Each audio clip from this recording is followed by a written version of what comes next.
নমস্কার বন্ধুরা, কেমন আছো সবাই? আজকে আমি তোমাদের সাথে চিকেন কষা বানানোর একটি রেসিপি শেয়ার করব।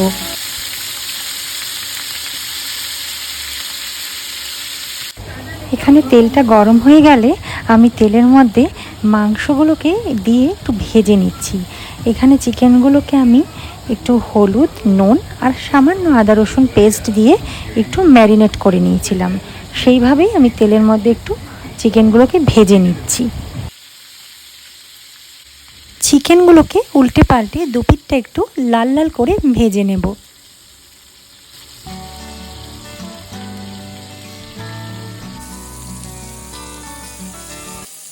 এরপর চিকেনগুলোকে ভালো করে উল্টে পাল্টে ভেজে নেওয়ার পরে আমি তেল থেকে তুলে নিলাম।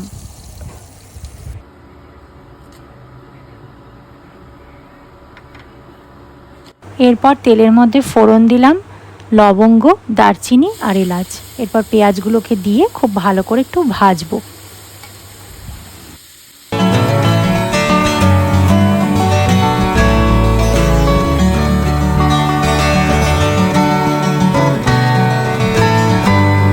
পেঁয়াজটা খুব ভালো করে ভাজা হয়ে গেলে তারপর এর মধ্যে অ্যাড করলাম টমেটো, আর কিছুটা পেঁয়াজ আমি বেরেস্তার জন্য আলাদা করে তুলে রাখলাম।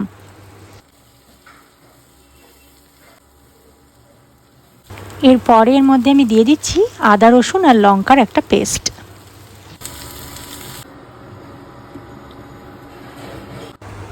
এরপরে আমি জিরে, ধনে, শুকনো লঙ্কার গুঁড়ো, একটু কাশ্মীরি লঙ্কার গুঁড়ো আর একটু চিকেন মশলা দিয়ে নুন দিয়ে একটা পেস্ট বানিয়ে নিয়েছিলাম।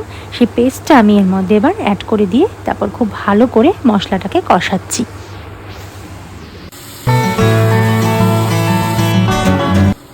মশলাটা কষে গেছে ভালো করে, এবার আমি অ্যাড করছি এর মধ্যে ভেজে রাখা চিকেনের পিসগুলো।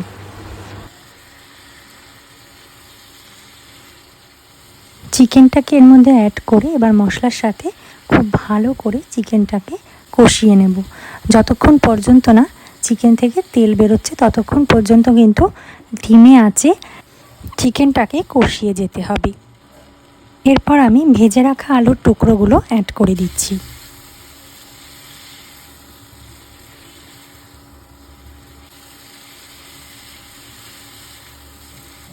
এরপর আমি দিয়ে দিচ্ছি কিছুটা টমেটো কেচাপ।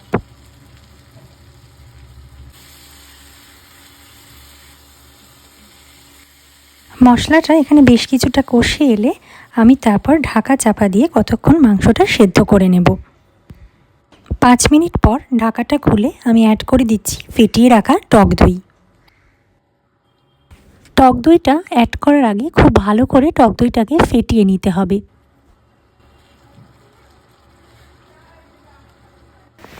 এরপর আমি আবার একটু ঢাকনাটা দিয়ে মাংসটা সেদ্ধ হতে দিলাম। এখানে অন্য একটি প্যানে একটু তেল নিয়ে তাতে অল্প একটু ঘি দিয়ে তাতে জিরে আর মৌরি ফোড়ন দিলাম।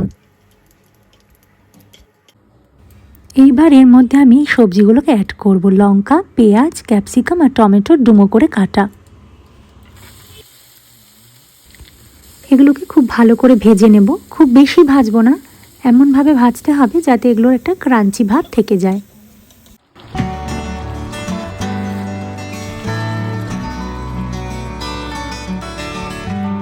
এরপর মাংসটা বেশ কষে গেছে। এই পর্যায়ে আমি এর মধ্যে অ্যাড করে দিচ্ছি গরম জল।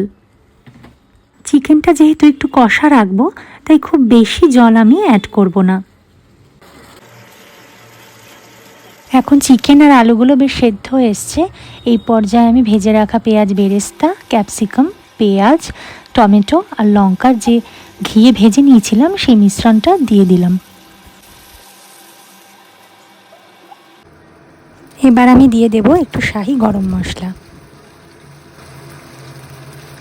চিকেন কষা এখানে আমার রেডি। আমি খুব বেশি ঝোল রাখিনি, কারণ এই ধরনের কষা চিকেনে খুব বেশি ঝোল ভালো লাগে না। এই কষা চিকেনটা কিন্তু ভাত হোক বা রুটি, যে কোনো আইটেমের সাথে তোমরা নিতে পারো। তাহলে বন্ধুরা, একদিন আমাকে তোমরা করে জানিও এটা তোমাদের কেমন লাগলো রেসিপিটা। যদি ভালো লেগে থাকে অবশ্যই একটা লাইক দিও। ভাতের সাথে এই ধরনের একটা চিকেন কষা আমাদের লাঞ্চটাকে কিন্তু করে দেবে এক কথায় অনবদ্য।